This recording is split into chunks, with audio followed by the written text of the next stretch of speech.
go.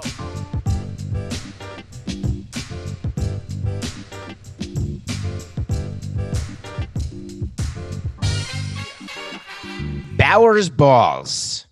Nothing personal. Phrase of the day is B squared. Bauer's balls, as in Trevor Bauer, as in foreign substances, as in his balls have been taken away by Major League Baseball.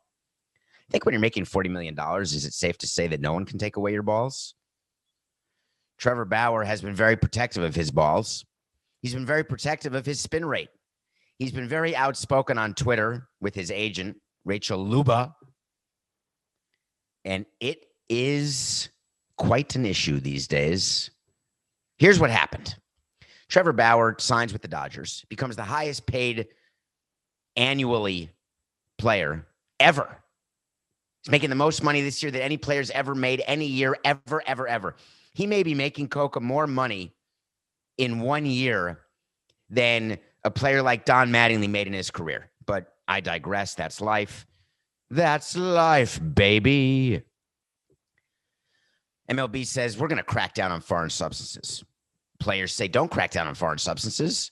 We like having foreign substances. We like touching our balls with various things, creams and jellies and pine tar. Hitters say we don't mind when pitchers touch their balls. We're good. We're fine. We don't want to get hit in the face. MLB says no, we're going to take some balls out of play. We're going to study them. I like that. We're going to study them. I've seen how many balls I've seen, Coca, that have foreign substances on them. I'm trying to think how it would go that I would study them. I would look at the ball and I would say, ooh, that's pine tar. I'd look at another ball and say, ooh, that's some KY jelly. Way to go, guys. Hey, I'd say to the pitchers, notice how I'm not naming names. Why would I name names? I can't think of an amalgam for every name of every pitcher over the course of my career. Hundreds of pitchers using foreign substances, doing things with their nails, doing things with the ball. So here's why pitchers do it. I wish I had a baseball with me right now, but I don't. That's not in a case. I could probably take a ball out of a case if you're watching this on YouTube. What pitchers do, everything they do is based on the feel of the ball, which is why when the ball changes, when the seams are sort of bigger or bumpier or raised, pitchers know it immediately. When there's a difference in the texture or the shape, or it's wound too tightly, because what baseballs are wound string underneath. If you actually peel off a baseball, peel off the leather of the baseball, it's really like a tightly wound rubber banded ball, if you will. So players can tell, much like I told you, Tom Brady can tell the exact inflation rate of a football, and Michael Jordan can tell you the exact inflated PSI of a basketball. Lance Armstrong can tell you the exact inflation of his tires. Baseball players can tell you anytime there's a small difference in the ball. And so what they do is they create changes in the ball themselves in order to have the ball do things that they practice. That's what bullpens are for. So they notice a different tail on the fastball or a different cut, or they notice a better break. So baseball players did not ask for these investigations to take place. Major League Baseball did it because in their view, the substances on the ball is leading to decreased offense. It's leading to more strikeouts. And that is an outcome that is concerning to Major League Baseball because it's concerning to the owners, because they think it's concerning to the fans, because the fans think that I'm not going to watch it, which is then concerning to the broadcast partners. So there's a whole chain of concern. So baseball says they're going to take balls out of play and they're going to study them. They did this about 5 years ago, Coca. Maybe it was 10 years ago, 6 years ago. They were going to take bats out of play. Remember when there was a big concern that bats were breaking all the time and how dangerous it was? Back when fans were in the stands, back before there was netting going all the way down the foul lines, broken bats would be flung into the dugout, splintered, hurting people. I was always terribly scared of bats. I like sitting behind a net always. When you go to a game, I would always prefer to sit behind a net so I wouldn't have to worry about it. And the technology of the nets is so much better. It doesn't seem like you're sitting in a fish tank. So Bats were splintering, so MLB said we're going to test bats. So MLB sent a memo to all the teams: do not give away your broken bats, which we used to do for charity, or we'd sell them, give them to people. And so we ended up taking these bats out of play. You send them to Major League Baseball. They study them, and they came up with these conclusions about this kind of wood and that kind of wood. And you need this kind of wood. In my view, any kind of wood is a good kind of wood. So baseball now said we're going to up our ante and we're going to take the balls out of play and we're going to study them. Word comes out yesterday through Ken Rosenthal. Ken Rosenthal is a MLB insider. He is one of the most locked in insiders in baseball. See, I'm not a reporter. I don't get scoops. I don't give you scoops here. I just tell you exactly what's happening. Once I know what's happening, and I'll interpret it for you, and we'll talk about it and give you the truth about it. Ken Rosenthal gets scoop. When I was in baseball, I couldn't stand Ken Rosenthal, not personally, just professionally, because the guy had information before we wanted it to get out, and it used to drive me crazy. And I learned to love the fact that he just had great sources within the organization. So Ken Rosenthal writes an article that Trevor Bauer's balls from his recent outing against the Oakland A's were taken out of play and are being sent to MLB for testing and for examination.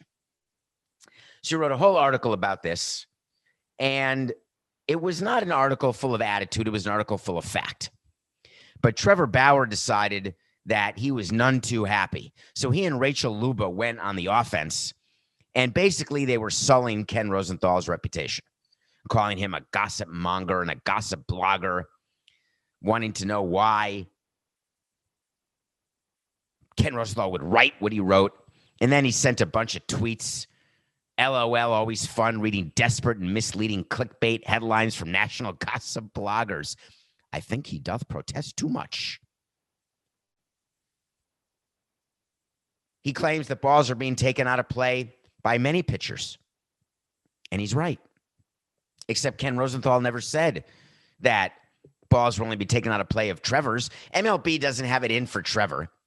The Dodgers don't have it in for Trevor.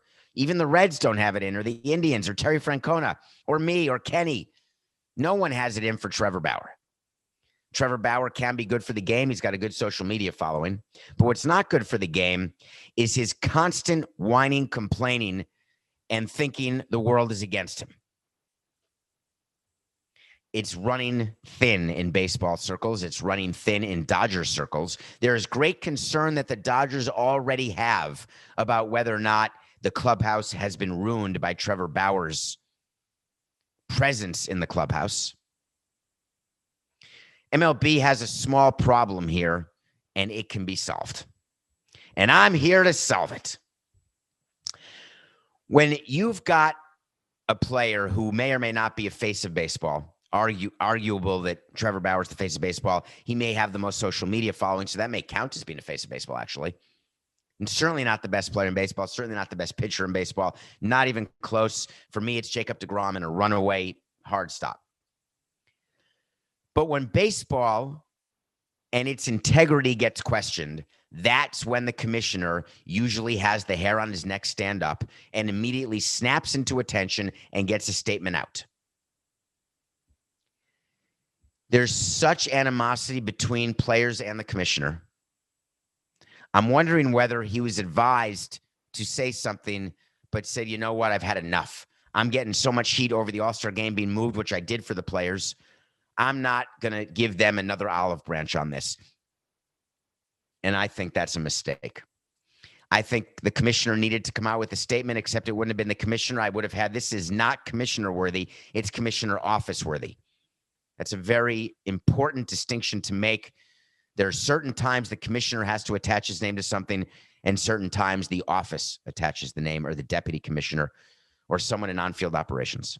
In this case, I would have Michael Hill do it, the senior VP of on-field operations. And I would have a statement come out that says, in the first week of the season, because it's now been 8 days, and this should have come out yesterday, in the first week of the season, as per the new directive by the commissioner, where we are studying baseballs and beginning to crack down on foreign substances on baseballs, we have removed approximately X number of baseballs from Y number of games. Our plan has been and continues to be to do a cross-section study, a random study. We're not picking on any particular player who has an increase in spin rate. That is bizarre. You know, all the pitchers who go to Houston get this huge increase in spin rate. Trevor Bauer taught us that. Except Trevor Bauer neglected to mention that he had a huge increase in spin rate as well. There is an argument to be made that an increase in spin rate is based solely on doctoring the ball, not all of a sudden learning different grips or different places to stand on the rubber. I'm on the third base side now. I got great spin rate. I used to be on the first base side. Now I'm on the third base side. I come set at my hips, not at my chest. If you're watching this on YouTube, I'm coming set at my chest, not at my hips. The hips don't lie. That should have been the statement. Bauer's ball should not be the story. They should never be the story. No one cares, Trevor. This is not about you. Frankly, it shouldn't be about studying foreign substances at all because I'm all in. I'm all in on sign stealing. I'm all in on foreign substances. Do whatever you have to do. Good luck.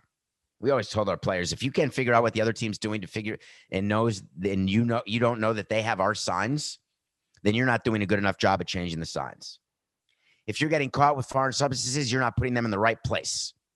Trevor Bauer had one good point I want to mention. How do you know the pitcher put the foreign substance on? No doubt. I've seen position players with foreign substances underneath their uniform, and maybe they doctor the ball and then give it back to the pitcher.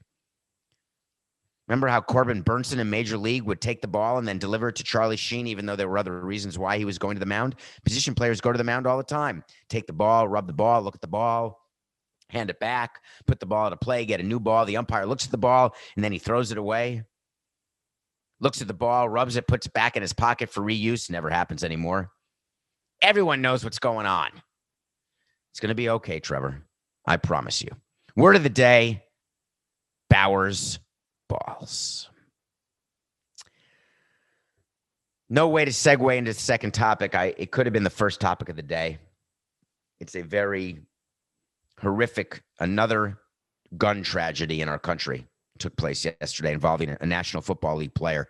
If you didn't read about what happened, there was someone in South Carolina who walked into a house, killed 5 people, and then killed himself. Word that came out yesterday was a former NFL player named Phillip Adams, sort of a journeyman player. Played for the Niners, Falcons, a couple other teams, defensive player.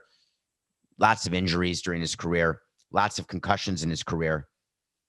And he was caught killing 5 people and then killing himself.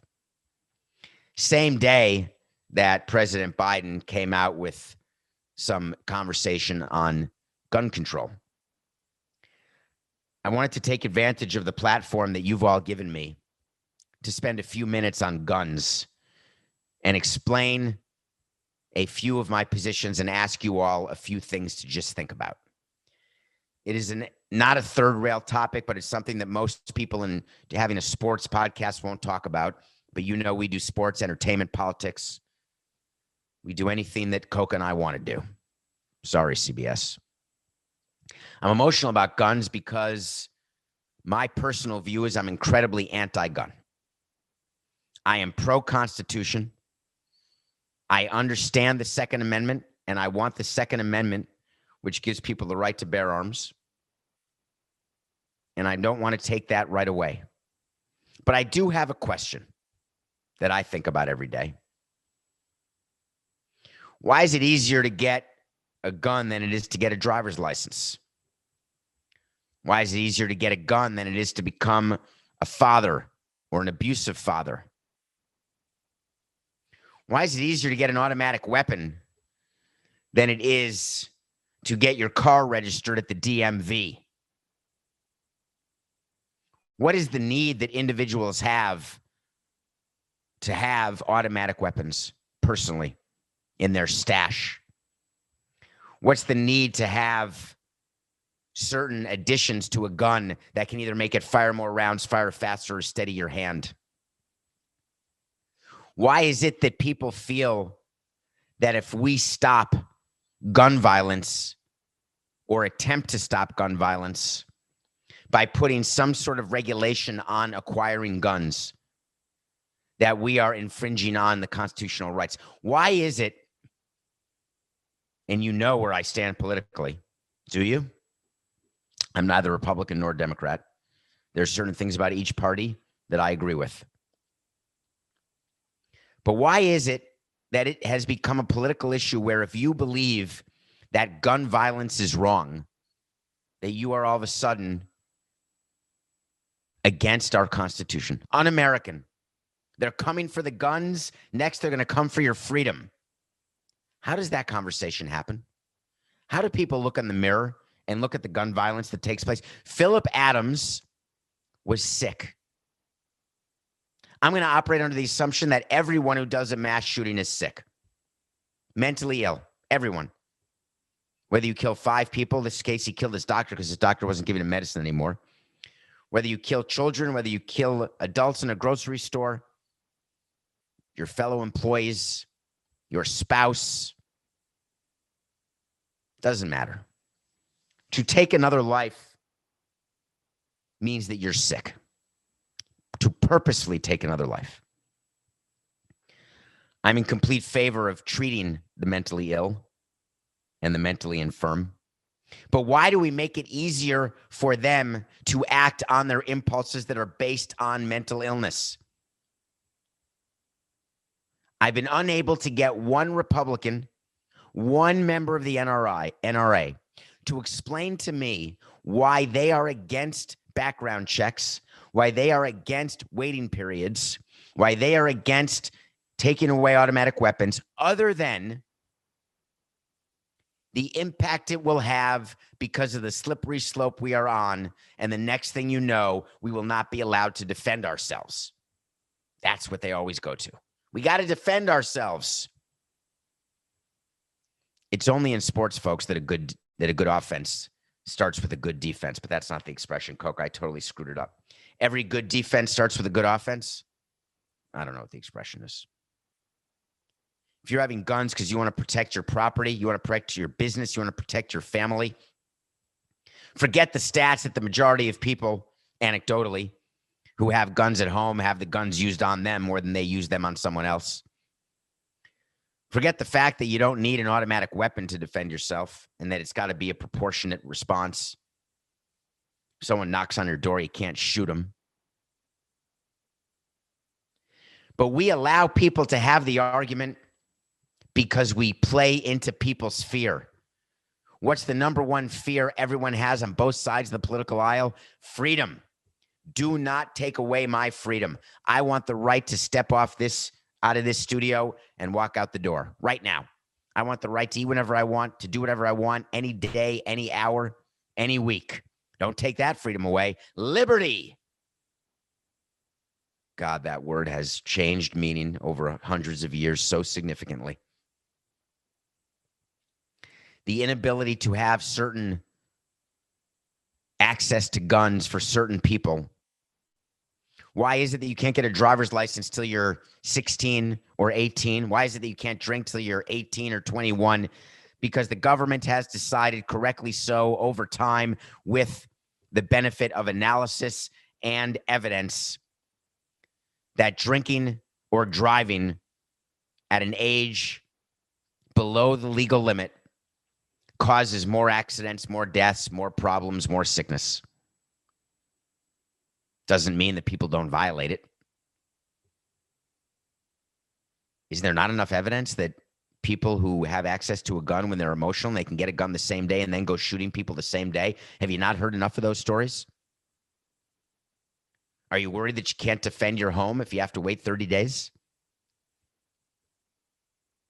How many more shootings? We've been asking that for years. I'm not even discussing the people on the far right who don't believe that the mass shootings happen or happened or were made up. I'm not talking about people on the far left who would be just as fine eliminating every sort of rights under the Second Amendment. I'm talking about living somewhere in the middle. And our country's become so polarized that the middle has become like a minefield. You can't be in the middle. You got to be left of left or right of right, or else we're not even talking to you. A centrist? Forget about it. How many more mass shootings? And let there be no doubt that when you walk in and kill 5 people, including a doctor, his wife, and their grandchildren, that's a mass shooting. How many times do you have to hear from someone, yeah, I can't believe my kid did that. I wasn't expecting it. He must have been really messed up. He must have been really sick. I didn't see it coming. If you got 30 days in between buying a gun and using a gun and getting a gun, maybe you can have people paying attention. I'm reminded of the Secretary of Homeland Security, Jay Johnson, who started the phrase, if you see something, say something. How can you say something or see something when there's no opportunity to see it? I want one person to stand up and tell me why. Why is it that any shootings and any killings is acceptable? Is that like plane crashes? Is that like car accidents where you keep driving even though people die in car crashes? You keep flying even though people die in plane accidents? You keep skydiving even though people die skydiving? You keep having guns even though people get shot? Is that the theory? I can't just pick up and fly a plane. I read about Philip Adams last night, and I cannot describe to you how sick I felt to my stomach. I felt sick for the families of the people who died, and I felt sick of feeling as sick as I felt with all the shootings that take place. There will be an inflection point. I just don't know when, and I don't know which direction. And it's certainly not a wait to see. It is a guarantee. Something will change because you all and I, everyone in this country, should be embarrassed and mortified by the lack of gun control and by the amount of gun violence that takes place in this country. We'll be right back. Welcome back to Nothing Personal.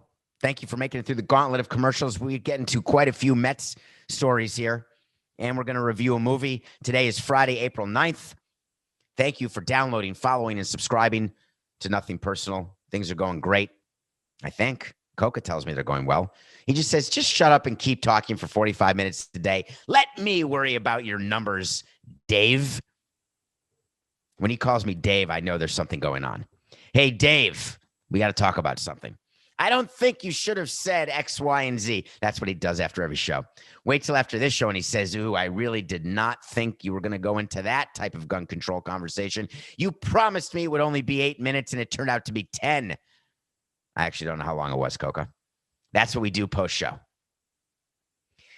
So thank you for downloading, following, subscribing, telling your friends. We get to watch a movie every day. Yesterday, I watched a movie with Tim Robbins' pinup model. Her name is Sophia Loren. Sophia Loren is now in her 80s. If you've never seen Sophia Loren in her prime, she was an amazing actress, still is, a beautiful woman. They used to call them pinup models. The reason they were pinup is there would be pictures that would be pinned to a wall. A pinup model. I'm opening myself up to criticism there, Coca, because I don't know if that's why they're called pinup models. I think they are. That would make sense to me. I totally just thought of that now. I'm going to assume that's right. If not, I'm sure I'll hear from you. Well, we're watching Oscar-nominated movies, and The Life Ahead was nominated. The song in The Life Ahead was nominated for Best Song, Best Original Song. It's a movie in Italian with subtitles. I'm on quite a subtitle and documentary run right now. This is not a documentary. This is a movie directed by her son.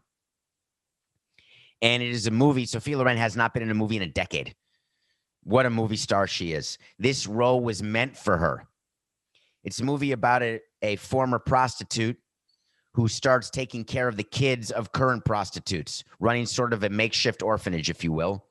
In comes a little boy named Momo. And the story is about the relationship between the little kid and this older woman. And I don't mean a sexual relationship. I mean the relationship of a kid who has no family, no parents, no manners, a drug dealer, and all of a sudden he grows into a young man. She's a Holocaust survivor in the movie. There are extremely interesting underlying themes that are pervasive in this movie. It is an hour and 50 minutes approximately. And while you may not love subtitle movies, give Sophia Loren the benefit of your doubt. Watch the performance by the young actor who plays Muhammad or Momo, and you will not be sorry. The Life Ahead with Sophia Loren. So while I was watching a movie, but during baseball season, I'm sort of careful when I watch the movies, although I've got plenty of hours in the day to do it, but there's baseball on all day. And the new collective bargaining agreement, which is coming next year, will have a lot of changes. But one thing that has changed with this collective bargaining agreement is game times. There's way more afternoon games because players complain so much about travel and getting to cities late because they wanted to get to cities early so they could go out in the cities where they were. No one likes to get in at 2 a.m. There's no place to go out. Well, there are only a few places. If you want to find a place, you can in most cities, certain cities, not all cities.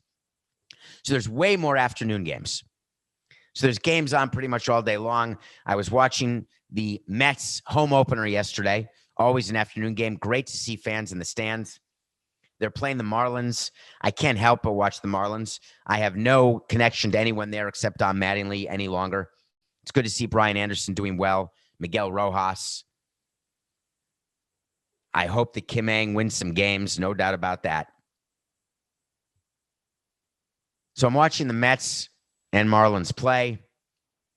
And all of a sudden, in comes Anthony Bass, a closer they signed for a 2-year deal. Reminded me of a deal that we did for a closer.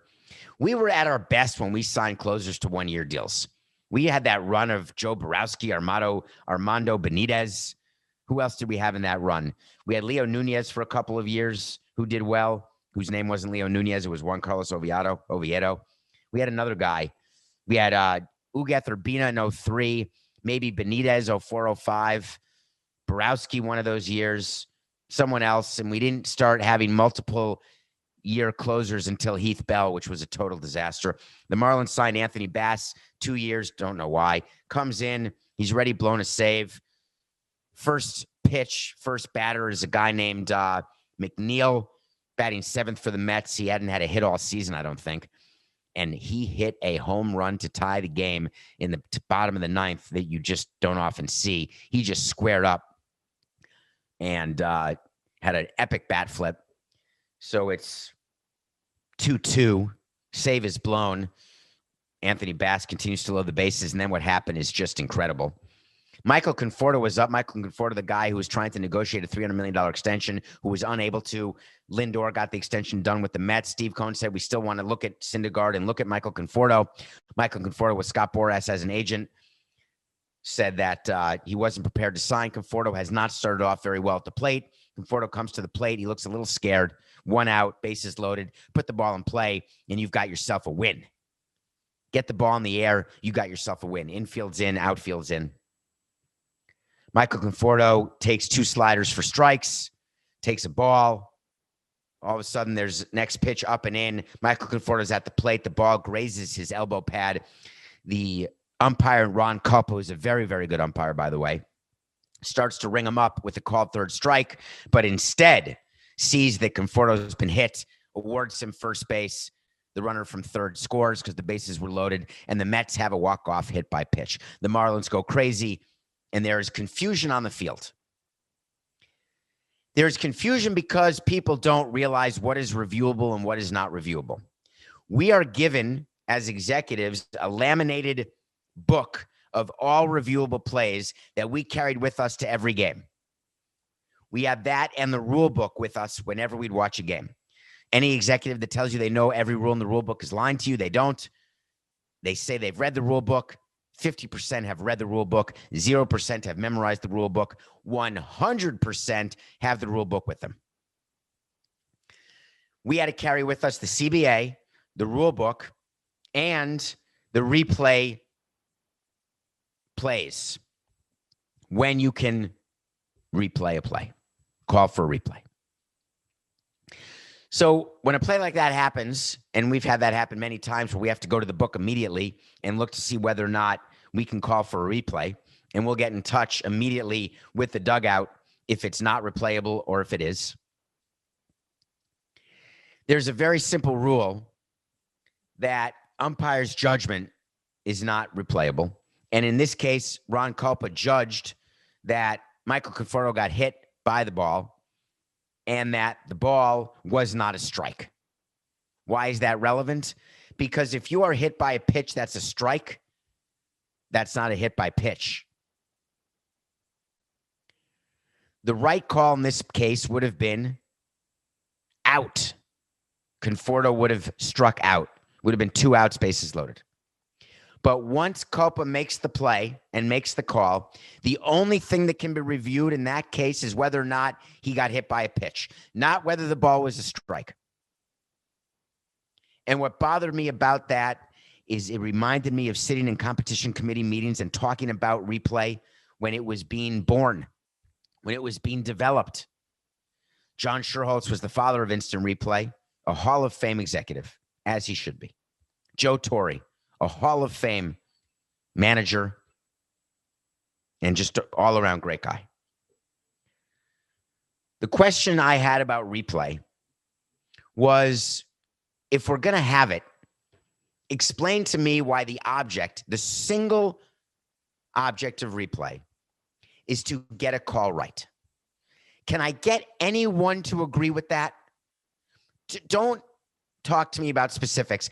Answer me this one macro question. Is the object of replay to get every play correct? Be careful how you answer that.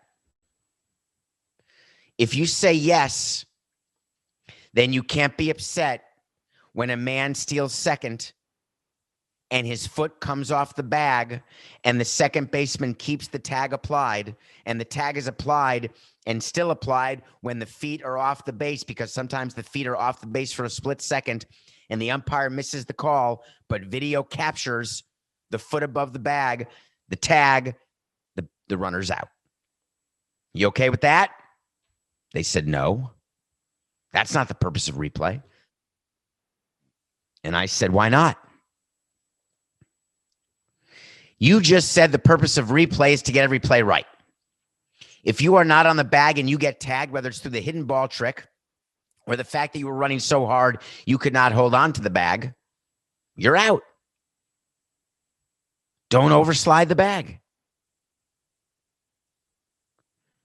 When there is a call that's made by an umpire that is clearly incorrect, while it was a judgment call, but it's clearly incorrect, and you have a chance to make it right, and then you don't, are you not violating the exact principles of replay that you invented replay to protect against? Or is your position, which many people in the room in the competition committee had, we are here to not eliminate incorrect calls, we're here to minimize incorrect calls? I raise my hand. Excuse me. I'm sorry. What does that mean? To minimize incorrect calls? Does that mean if there's 10 incorrect calls a night, you'd rather have 7? Or you want to go from 10 to 3? Or you're going to start naming every circumstance where there can be a replay and hope to minimize those from 10 to 0 in those circumstances? That's it, David. That's what we're trying to do. We're trying to carve out different areas and try to get from 10 to 0 in those areas, and then 10, we'll keep it at 10 in the other areas. I raise my hand again. Excuse me. If replay can be used to minimize calls in every scenario from 10 towards 0, what was your reason again? We don't want to delay the game. I said, okay, excuse me, one quick second. Here's how you don't delay the game. You have an umpire in the sky at the ballpark or in New York that's assigned to a game. When there is a call that is in question, or even not in question, where there's an incorrect call made, the umpires have an earpiece. The umpire says to the umpire, fellow umpires, you got that one wrong. That was a strike. That batter's out. Done. Excuse me. My hand's up. Hi. Yeah. Anyone watch tennis? How long do those replays take? The ball is either on the line, it didn't hit the line, it's off the line, a sliver hit the line. That's it. You move on. The umpires don't get upset. The line judges don't get upset. Oh, I missed that call of a ball going 100 miles an hour, hitting the corner of a white line with a tiny yellow ball. You think the umpires will be upset that they didn't quite see in a split-second moment off the bat, foot off the bag, or a foul tip, foul versus fair? The object is to get the call right, and the umpires got the call wrong. He then admitted it after the game. That used to be the way it was before replay. Umpires got calls wrong all the time. Then you send in one reporter. They called it a pool reporter. When you read the article, a pool reporter said, That's because the umpires aren't going to meet with 10 reporters. They meet with one reporter under the rule that reporter has to give the quotes to every other reporter, no scoops. A pool reporter. I wonder why it's called a pool reporter, Coca. Do you have any idea? Maybe because they dive into the deep end of the pool on behalf of everybody in the shallow end, and then they swim back and give everybody the life preserver? No, that can't be it. Someone will tell me at David P. Samson what the provenance is of pool reporter. That used to be the way it was. I'm sorry I made a mistake. Copa said the same thing yesterday. He did a mea culpa. I can't take credit for that. Saw that on the Twitter. Mea culpa, Ronnie said. I got it wrong. That clearly was a strike. The batter should have been out. Well, my question for baseball is this. Are you okay with that? Because you used to be okay with that. I was okay with that before replay. Bad calls happen. We would tell our players when bad calls happen and they'd be upset, or our executives, GM, or owner would be unhappy. We'd say it all evens out in the end. We lost a call today. We'll gain a call tomorrow. At the end of the year, we will get as many calls as we lose. We'll gain as many victories as games that we lose. It all evens out. Then replay happened, and I had a total change of view. And my view was, screw it. If you're going to do replay, make it fast, make it often, and get every call right. Well, I think that's what needs to change. Every play should be reviewable. Every single play should be reviewable. What's wrong with that? And once it's reviewed, get the call right. You know what's been really right, Coca, for me recently? I mean, like really, really right. The nothing personal pick of the day. We had the Cards beating the Brewers, and boy, did they ever. By the way, Coca, it's Friday. You guys will all love this listening to this. Coca just got into my ear what the press pool is. A group of news-gathering organizations pooling their resources in the collection of news. Thank you, Coca. That is some kind of value added. Why is it called a pool? Pooling their resources? They're not pooling their resources. They're sending one person in. Whatever. Cardinals beat the Brewers. We said Adam Wainwright would have a good game. He did. Cardinals won. We are 46-28. 46-28. We're doing 3 picks this week. 3 picks today. We're doing a Friday, a Saturday, and a Sunday. Tonight, the Tigers play the Indians. Julio Teheran pitches for the Tigers now. Remember how good he used to be when he was on the Braves? We couldn't beat him. We could not beat him. Well, Zach Plesac will. Indians over the Tigers Friday night. Book it. Saturday's the lock of the weekend. We're going to take Jacob deGrom, and you're going to win over the course of the season. The Mets are playing the Marlins. I've got deGrom winning that game on Saturday. We're taking the Mets. If there's a way, Coca, can you bet on number of runs scored in the game given up by deGrom? I know you can do the over-under. I don't know what the over-under is in that game. I don't know if there's a prop bet of deGrom throwing a shutout, but the Marlins offense is absolutely anemic. And when you face a pitcher like deGrom, you're not going to score. deGrom will not give up an earned run in that game. Sunday's game, sticking in the National League East. Braves play the Phillies. I want you to watch that game because of Drew Smyly, a very underrated pickup. The Braves started 0-4. People were panicked. Samson, your World Series pick stinks. I think I tweeted out, has anyone ever won the World Series after losing their first 3 games? And Jason Stark responded, yes. Don't worry, David. Your pick is still in play. Drew Smyly is an underrated addition for the Atlanta Braves. Sunday, we've got the Braves over the Phillies. Nothing personal picks of the weekend. NPOW. All right, Coca, we're finally getting to Quebec. Finally. It took 3 days, but we are getting to Montreal. Il y a une question du baseball de Montréal. Hello, Coca. Are you there? You know what I want? I want to talk to Samson. I didn't hear any of that, Coca. Hello. Anyway, it's So You Want to Talk to Samson. That is from the movie Half Baked. You ask me questions on Twitter at David P. Samson. Get in my DMs. We'll answer a bunch of them as often as we can. Respond on Twitter. I do when I can, when I can't sleep. Random times during the day, you'll see me responding to your DMs. Hi, David. Hello. The Quebec provincial government has indicated that they may contribute to the construction of a new baseball stadium in downtown Montreal. This could be through a loan or other means. Does that change your perspective on the return of the Montreal Expos? You know my background. 2 years as executive vice president of the Montreal Expos. The violin player on the Titanic. Dun, dun, dun, dun, dun, dun, dun, dun, dun, dun, dun, dun, dun, dun, dun. Wasn't my fault the Expos left Montreal. I sure as hell didn't help, but it wasn't my fault.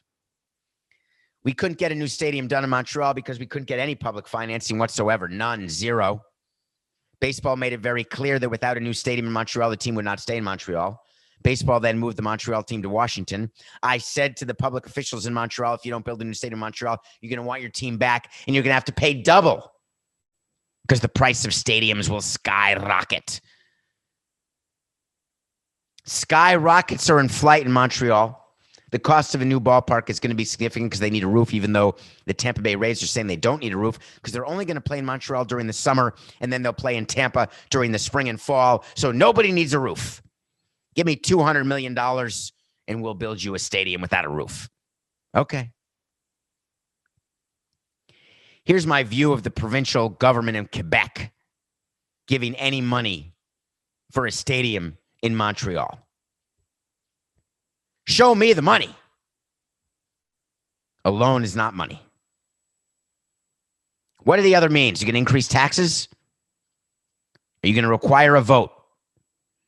Is there going to be a referendum that the team is going to have to pay for in terms of advertisements and getting the word out to try to win the referendum? By the way, side note, when you have all those ballot box questions and the referendums where you vote and you don't know what the heck you're voting on, but you write yes or no, you have no idea the chicanery that takes place with the wording of those referendi. There's so many negatives or triple negatives or quadruple negatives. You don't know what is even being asked for. You don't know whether or not someone wants a yes. Does a yes mean more money, higher taxes, money to public people, private people? You don't know crap about crap. I digress. Quebec provincial government is not going to give Stephen Bronfman money to build a stadium. Stephen Bronfman is leading a charge to get the Expos back in Montreal. I don't believe that that is ever going to happen. But if it were to happen, that is not in any way going to change my view of baseball working in Montreal because there's one tiny bit missing. Baseball has asked for two things out of Montreal in order to be a viable expansion or relocation candidate. Number one, build me a stadium. Number two, get me a TV deal. And the TV deal has to be comparable to U.S. TV deals.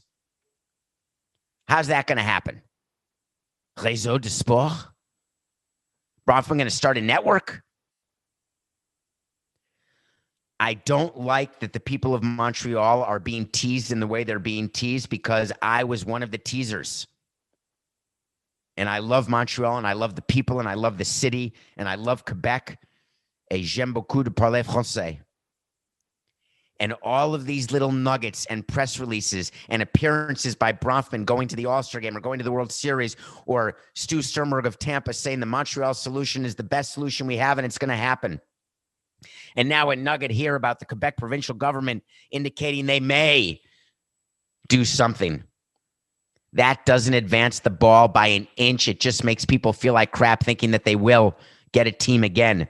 For all the great baseball fans there who didn't go to games because of what happened in 94 with the strike, who didn't go to games because of me, whatever the reason they didn't go to games, however much they promise to go to games in the future, which I hope they do, you're not even one step closer. So what I think you should all do in Quebec is ask your government not to lend money to somebody, but to call baseball and Rob Manfred and say, this is a fully funded stadium deal. Here are the specs. We've hired a legitimate architect. We have legitimate builders and contractors. This is what the ballpark will look like. Here is the roof. Here is the TV deal that the new owners will inherit. Here is the deal compared to what other teams have. And then Rob Manfred will have no choice but to look in the eyes of all the Quebecois and say, hey, you got yourself a team. It's just business. It's nothing personal.